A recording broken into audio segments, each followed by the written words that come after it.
Biogazmax est un projet européen qui fait suite à un appel à projet de la Commission européenne, la Direction générale énergie transport, qui a été lancé en 2005. Biogazmax est un projet qui va durer 4 ans, qui a démarré début janvier 2006, qui s'achèvera fin décembre 2009.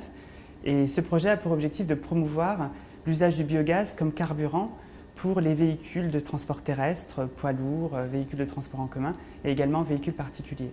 Ce projet est en fait l'aboutissement de la réunion entre deux compétences importantes de la collectivité, que sont la gestion des déchets et également le transport public. À la communauté urbaine de Lille, on demande à nos habitants de trier leurs biodéchets. Les biodéchets, ce sont les déchets de cuisine et les déchets de jardin. Ces déchets sont mis dans un bac. Le bac est vidé par un véhicule de collecte et ensuite ce véhicule vient décharger ces déchets au centre de valorisation organique, qui est une usine de biométhanisation qui va transformer ces déchets-là en compost et en biogaz.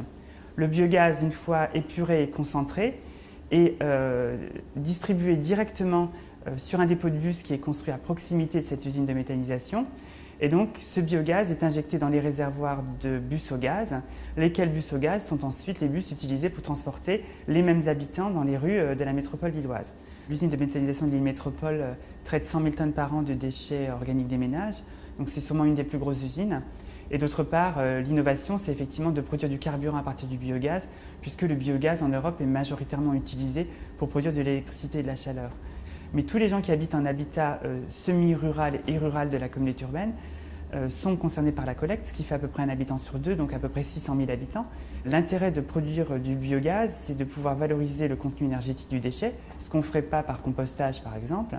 Et cette valorisation énergétique va permettre d'économiser l'émission de CO2 de 9 000 tonnes par an. À Lille, la production de biogaz va correspondre à 4 millions de mètres cubes par an. 4 millions de mètres cubes de gaz, ça fait 4 millions de litres de gasoil économisés par an. Et il faut savoir qu'un bus, ça consomme 70 mètres cubes de gaz au 100 km, ce qui veut dire qu'une famille de 4 personnes va permettre à un bus de parcourir 50 km. Ce qui coûte cher en termes environnementaux dans la gestion des déchets, c'est la collecte. C'est la collecte qui est la plus impactante avec les kilomètres qu'on parcourt dans toutes les rues de la métropole, puisqu'on passe dans toutes les rues. Ce qui permet en fait de réduire la facture environnementale, c'est les économies de CO2 générées par le biogaz, et c'est aussi au-delà de ça, toutes les matières qui sont recyclées, donc le compost qui est recyclé, qui va éviter aux agriculteurs d'utiliser des amendements d'origine pétrolière en particulier, et puis aussi, d'une manière plus générale, le recyclage de tout ce qui est emballage, papier, verre, également permet d'économiser des ressources, et ça en termes de bilan CO2, c'est aussi très favorable. Et en plus, il faut savoir que les gisements de gaz naturel ont des durées de vie différentes de celles du pétrole, proviennent de pays différents que les pays pétroliers.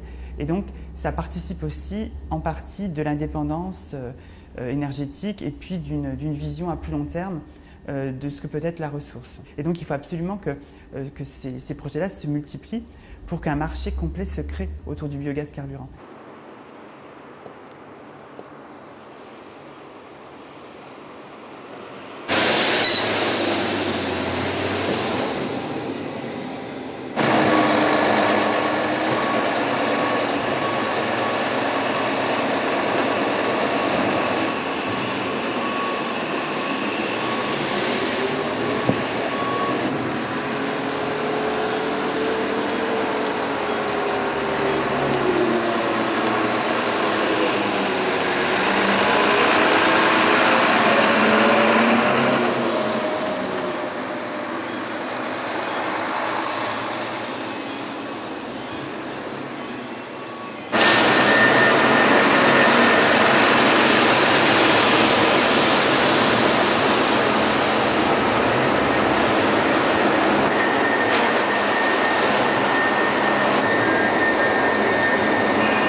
Lorsqu'on fait le plein des bus, faut savoir que c'est des pistolets, donc on a juste à les brancher. Ça reste propre, il n'y a pas d'odeur, donc c'est agréable pour le conducteur et tout le personnel. Et puis les bus sont quand même plus silencieux qu'avant. Le but de rouler avec des bus gaz, c'est justement moins polluer l'environnement. Donc c'est la santé des personnes qui est en jeu et qui nous est bénéfique, quoi. Effectivement, avant, il y avait un bus qui accélérait, on avait de la fumée noire. Aujourd'hui, il n'y a plus rien du tout qui apparaît et on sent quand même qu'il n'y a plus cette odeur de carburant qui nous suit.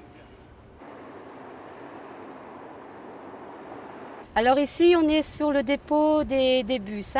En face de nous, nous avons le bâtiment de CVO. CVO fabrique le biogaz.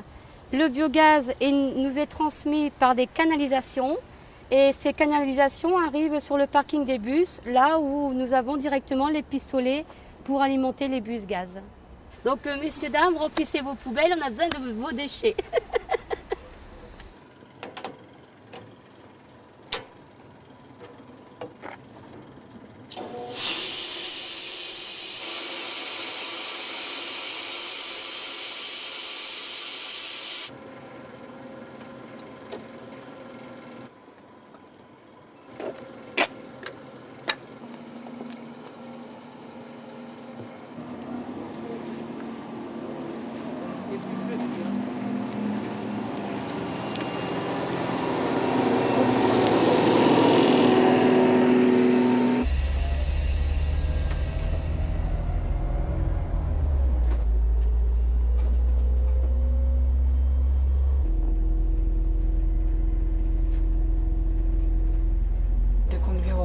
Au biogaz et de conduire avec les déchets ménagers, c'est quelque part une fierté aussi parce que on contribue à la non-pollution de la planète finalement. Et j'espère que dans quelques années, on s'en rendra compte et nos enfants aussi surtout.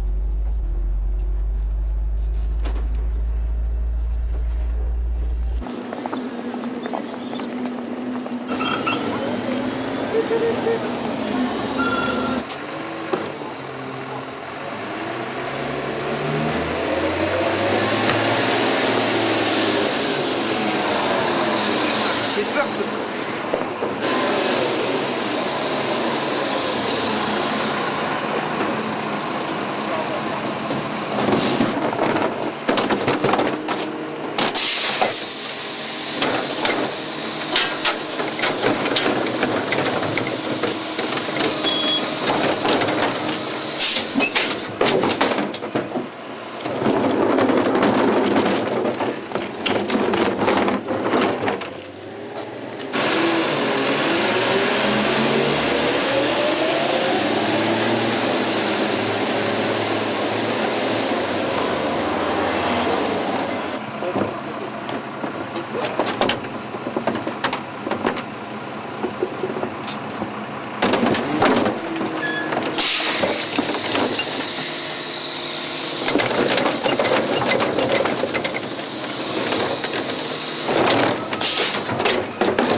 façon, par principe, je trouve qu'un bus est écologique parce qu'on est nombreux dedans au lieu d'être dans sa voiture. C'est pour ça que je prends le bus.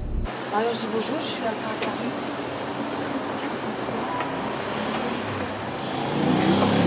On habite une grande ville, donc qui est sujette à la pollution.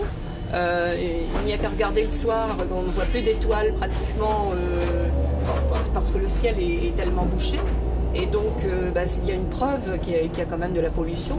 Donc si on peut faire en sorte que nos enfants, les générations futures, puissent encore profiter de la terre, puisqu'on dit qu'on n'hérite pas, mais qu'on laisse la terre à nos enfants, je trouve que c'est une bonne chose. Je pense qu'il faudrait faire en sorte que tous les bus circulent avec ce procédé, ce qui n'est peut-être pas, je crois, encore tout à fait le cas.